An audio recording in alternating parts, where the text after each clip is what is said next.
बहुत से लोगों को पता हो कि हम गणतंत्र दिवस 26 जनवरी को क्यों मनाते हैं। उसका कारण यह है कि 1930 में लाहौर कांग्रेस का जो अधिवेशन हुआ था रावी के तट पर, वहां पूर्ण स्वराज्य का संकल्प लिया गया और वो 26 जनवरी 1930 को लिया गया। इसलिए स्वतंत्रता के बाद 26 जनवरी का दिन भारत का गणतंत्र दिवस के रूप में मनाया गया। परंतु ये एक तथ्य भी तो जाने अनजाने में उजागर कर दे रहा है कि इसका मतलब पूर्ण स्वराज्य की लड़ाई तो 1930 में शुरू की, उससे पहले तो हम आंशिक लड़ाई लड़ रहे थे, यानी वायसराय की एग्जीक्यूटिव काउंसिल में कंसेशंस की बात कर रहे थे। जबकि डॉक्टर साहब ने 1920 में नागपुर में, कभी आपने विचार किया कि उन्होंने क्यों कहा पूर्ण स्वराज्य की बात 1920 में? कारण जानते क्या है कि जब प्रथम विश्व युद्ध प्रारंभ हुआ 1914 में, तो कांग्रेस ने इस विचार से कि शायद विश्व युद्ध के बाद अंग्रेज हमको स्वतंत्रता दे देंगे, बाकायदा प्रस्ताव 1914 में पारित करके विश्व युद्ध में गवर्नमेंट का समर्थन किया। परंतु जब विश्व युद्ध 1918-19 में समाप्त हुआ तो अंग्रेज सरकार अपने वचन पर कायम नहीं रही, बल्कि इसके उलट 1919 में उन्होंने रॉलेट एक्ट लाके खड़ा कर दिया। और उस रॉलेट एक्ट के जब विरोध में आंदोलन हुआ तो उसी के विरोध में हुए आंदोलन में जलियांवाला बाग का नरसंहार हुआ। अब आप बताइए, क्या इसके बाद अब किसी भी प्रकार के किंतु परंतु की संभावना रह गई थी कि अब पूर्ण स्वराज से कम हमें कुछ मानना चाहिए?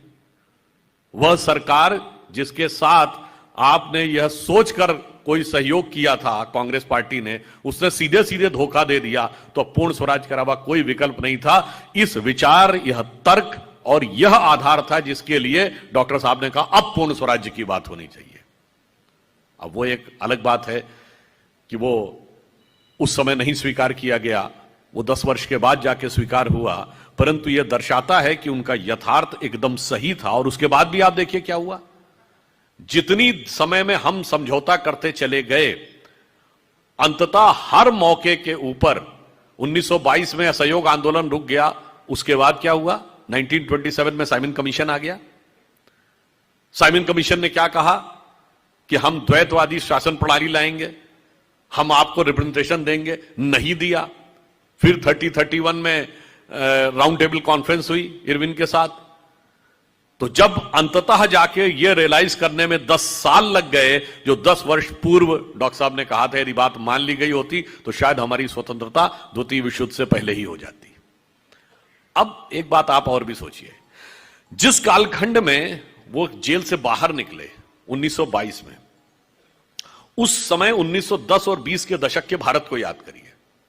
जब स्वतंत्रता आंदोलन की बात कही जाती है तो यह कहा जाता है जिस प्रकार का विचार दिया था ना, एक ही विचार, एक ही व्यवस्था, एक ही संगठन ने स्वतंत्रता दिलवाई। मैं 1910 और 20, इन 20 सालों में देखिए देश में क्या हो रहा था। वायसराय हार्डिंग पर बम फेंका गया, कलकत्ता के पुलिस कमिश्नर को मार दिया गया, चटगांव में, जिसका नाम उस समय चट्टोग्राम था, बांग्लादेश में चला गया, वहां पर शस्त्रागार पे कब्जा कर लिया गया सूर्य सेन के नेतृत्व में। लखनऊ के पास काकोरी में गवर्नमेंट के कोषागार पे कब्जा कर लिया गया।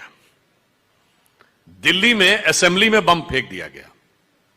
अब जरा आप इस पूरे सिनेरियो को देखिए, मतलब the armoury, the treasury has been captured, police commissioner को मार दिया जाता है, असेंबली में बम फेंक दिया जाता है और वायसराय पर अटैक होता है। सरकार तो पूरी हिल गई होगी, सरकार का मनोबल नहीं गिरा होगा। आज के समय में आप सोचिए, इसके बावजूद जिन लोगों ने अपनी जान पर खेलकर इतना बड़ा कार्य किया, उन लोगों का कोई श्रेय ही नहीं था स्वतंत्रता के आंदोलन में।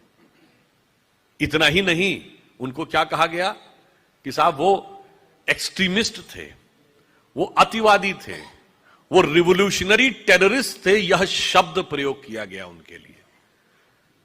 तो मैं मानता हूं कि जब हम स्वतंत्रता आंदोलन की बात करते हैं तो स्वतंत्रता आंदोलन में सब प्रकार के विचारों का जो योगदान रहा है उसे ईमानदारी से स्वीकार करने का यह समय है जो स्वतंत्रता का अमृत महोत्सव है। एक वह क्रांतिकारी आंदोलन, एक राजनीतिक आंदोलन, और तीसरा वह सशस्त्र और भारत भूमि के बाहर से शुरू हुए आंदोलन, चाहे वह गदर पार्टी हो या रास बिहारी बोस जी के द्वारा बनाई गई आजाद हिंद फौज, या बाद में जिसे नेताजी सुभाष चंद्र बोस ने आजाद हिंद फौज की एक एग्जाइल गवर्नमेंट भी बनाई थी। तो सैन्य प्रयास, क्रांतिकारी प्रयास और राजनीतिक प्रयास, तीनों को समान स्थान मिलना चाहिए, तभी हम स्वतंत्रता की सार्थकता का अनुभव कर पाएंगे। अन्यथा कोई ये कहे कि एक ही विचार, एक ही प्रकार से स्वतंत्रता मिली, तो ये स्वतंत्रता आंदोलन के साथ न्याय नहीं है।